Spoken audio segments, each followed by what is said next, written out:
بسم اللہ الرحمن الرحیم۔ میں مصعب بن قادری AH نیوز کے پروگرام آواز حق کے ساتھ آج میرے ساتھ اسٹوڈیو میں موجود ہیں حضرت علامہ مولانا قاری حسنات احمد اظہر صاحب جو مرکزی میلاد مصطفیٰ کمیٹی کے صدر ہیں۔ تو آج ان سے بات کرتے ہیں کہ میلاد مصطفیٰ منانا قرآن و حدیث کی روشنی میں کیسا ہے اور عشاقان مصطفیٰ کو میلاد مصطفیٰ پر کیا کرنا چاہیے۔ جی السلام علیکم۔ وعلیکم السلام ورحمۃ اللہ۔ قاری صاحب، یہ جو میلاد مصطفیٰ کے حوالے سے قرآن و حدیث کی روشنی میں آپ کچھ سرکار کی ولادت کے حوالے سے روشنی ڈالیں۔ نحمدہ ونصلی ونسلم علی رسول الکریم۔ اعوذ باللہ من الشیطان الرجیم، بسم اللہ الرحمن الرحیم۔ قال اللہ تبارک و تعالی فی الکلام المجید والفرقان الحمید، قل بفضل اللہ وبرحمتہ فبذلک فلیفرحوا هو خیر مما یجمعون۔ اس آیہ کریمہ کے اندر اللہ رب العزت نے ارشاد فرمایا ہے، میرے پیارے حبیب آپ اعلان فرما دیں کہ اے لوگو، جب تمہیں اللہ تعالیٰ کا فضل اور اللہ کی رحمت ملے تو خوب خوشیاں کرو، اور یہ خوب خوشیاں کرنے پر جو تم خرچ کرتے ہو اللہ تعالیٰ فرماتا ہے ہوا خیر مما یجمعون، اس کے بدلے میں جو تم بچا کے رکھتے ہو، یہ بچا کے رکھنا یہ تمہارے لیے بہتر نہیں بلکہ اللہ اور اللہ کے رسول کی نعمت کی خوشی پر خرچ کرنا اللہ فرماتا ہے تمہارے لیے بہتر ہے۔ ماشاءاللہ۔ شاعر بھی بڑے پیارے انداز میں کہتا ہے کہ اہل سنت کا بیڑا پار اصحاب رسول نجم ہیں اور ناؤ عطرت رسول اللہ کی، یعنی صحابہ کرام کا جو عمل ہے یہ ہمارے لیے بہترین اسوہ حسنہ ہے۔ نبی کریم علیہ السلام کی بے شمار حدیث مبارکہ کے اندر موجود ہے کہ نبی کریم علیہ السلام کی ولادت باسعادت کا ذکر صحابہ کرام نے کیا۔ نبی کریم علیہ السلام بنفس نفیس اس میں موجود تھے۔ کئی ایسے مواقع ہیں اللہ کے نبی نے خطاب فرماتے ہوئے اپنی ولادت کا، اپنے والدین، اپنے آباء و اجداد کا ذکر فرمایا اور سارے صحابہ کرام نے اس میں شرکت فرمائی۔ سرکار نے صحابہ کو اپنی ولادت، اپنی ذات، اپنے آباء و اجداد کا تذکرہ سنایا۔ تو یہی میلاد ہے جو اللہ کے نبی نے اپنا اور اپنے آباء و اجداد اور اپنی شان بیان کی، صحابہ کرام نے اس کو سماعت کیا، اور نبی کریم علیہ السلام آپ نے سماعت کیا جب نبی کریم کے صحابہ نے اللہ کے پیارے حبیب اور انبیاء کرام کی صفات کو اور عظمت کو اور ولادت کو بیان فرمایا۔ ماشاءاللہ ماشاءاللہ۔ تو آپ کے مرکزی میلاد کمیٹی کے صدر ہیں، تو اس حوالے سے میں آپ سے یہ گزارش کرنا چاہوں گا کہ میلاد منانے والے عشاقان رسول کو کوئی آپ پیغام دینا چاہیں کہ وہ میلاد شریف کو کس انداز پر منائیں اور میلاد شریف میں کون کون سے ان کو احتیاطیں کرنی چاہیے، تو اس حوالے سے آپ کیا کہیں؟ جناب والا، یہ ایک ہمارا خالصتاً مذہبی تہوار ہے۔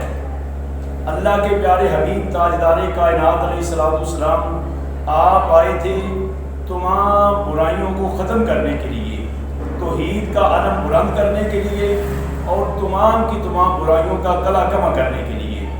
تو ہمیں یہ چاہیے کہ جو پیغام اللہ کے پیارے حبیب علیہ السلام لے کے تشریف لائے ہیں، ہم میلاد مصطفیٰ اور آپ کی ولادت باسعادت کے مبارک مہینے اور مبارک دن کے اندر ہمیں چاہیے کہ وہی تعلیمات جو ہیں ان پر عمل کریں اور ان کو عام کریں، لوگوں کو اس کی تبلیغ کریں، اور کملی والے جو اللہ کے محبوب ہیں، سب سے عظیم ہستی بعد از خدا بزرگ توئی قصہ مختصر، اللہ کی ذات کے بعد اگر کسی کا مرتبہ مقام ہے تو وہ تاجدار کائنات ہیں۔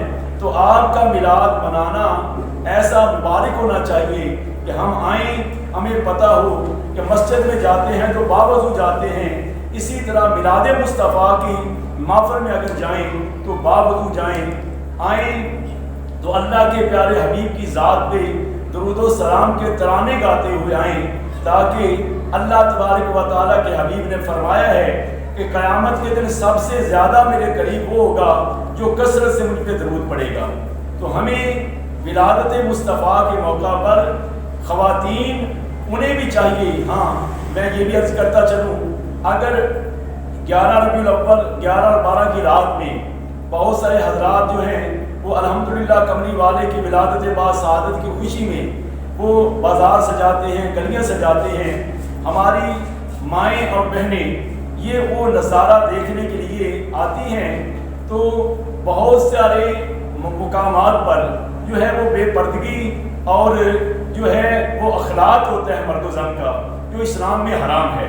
تو اس لیے اگر عورتیں ہماری مائیں بہنیں کسی ایسے مقام پہ جانا چاہتی ہیں جہاں پر یہ ڈیکوریشن ہوئی ہے سرکار کے ولادت کی خوشی میں، تو وہ کسی ساتھ والا جو گھر ہے وہ گھر میں چلی جائیں، خواتین کے ساتھ مل کے وہ ان کے دروازے کے پاس ان کی چھت پہ جا کے اگر وہ یہ نظارہ کرے گی تو پھر بے پردگی بھی نہیں ہوگی اور مردوں کے ساتھ اخلاق بھی نہیں ہوگا اور کوئی بھی نبی کریم علیہ السلام کی تعلیمات کے برعکس جو ہے وہ معاملہ نہیں ہوگا. تو یہ الحمدللہ خالصتاً ہمارا مذہبی تہوار ہے.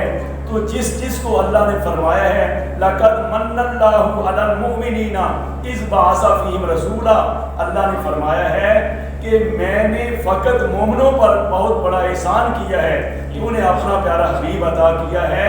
تو مومنوں پر احسان ہوا ہے، مومن خوشیاں مناتے ہیں. ماشاءاللہ. جی ناظرین کرام، آپ نے گفتگو سماعت کی حضرت علامہ قاری اسناد احمد نظر صاحب کی جو مرکزی ولادت مصطفیٰ کمیٹی کے صدر ہیں علی پور چٹھا کے.